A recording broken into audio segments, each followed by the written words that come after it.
The very first Range Rover was built in 1967 by the Rover Company in the UK. While it wasn't technically built to be an off-road monster, that's quickly what it became.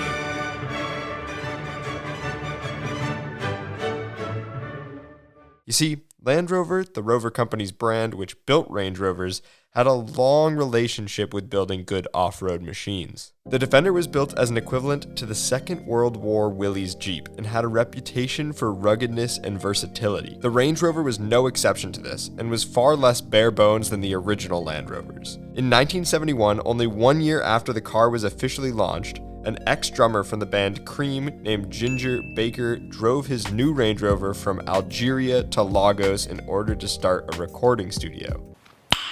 Nice.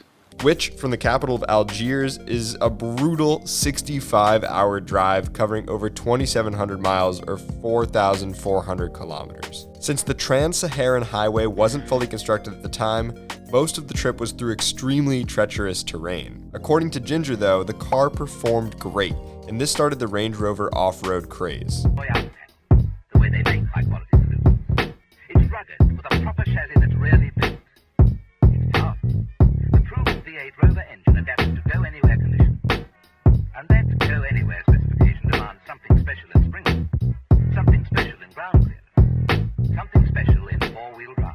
In 1978, the first Dakar Rally was held. This rally extended from France all the way down through northern Africa and ending in, of course, Dakar, Senegal. Even though the rally was extremely difficult and incredibly grueling, a Range Rover came in first. The Range Rover continued to dominate off-road events all over the world, including more Dakar rallies, the famed and extremely treacherous Camel Trophy, and it even crossed the Darien Gap, which some thought impossible. But just how did this off-road destroyer turn into the status symbol of rich moms across the globe? Before I go into that, do this, then that. Many people didn't just buy Range Rovers to off-road. In fact, much of the target market were farmers looking for a working vehicle. But the original cost was £1,995, or in today's US dollars, about $40,000. Making it just a bit out of budget for their intended audience. However, the Range Rover was able to find its niche market. The Range Rover became increasingly popular with those who owned land, and lots of it. They bought it so they could navigate their vast properties. One family in particular had Land Rovers for this exact purpose before it was cool.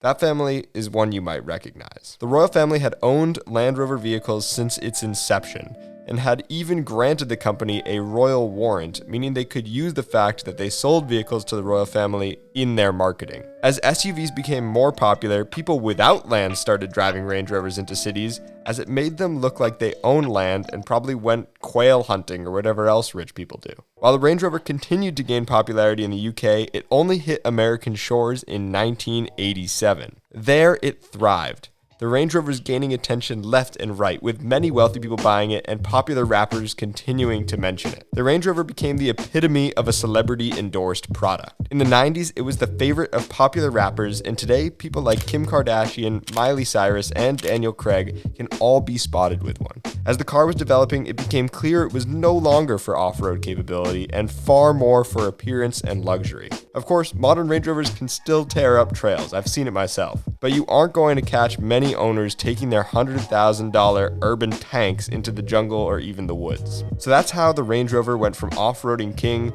to king of the shopping malls. If you liked this video, please drop a like below, and of course, subscribe to the channel. Thanks for watching, and I'll catch you in the next video.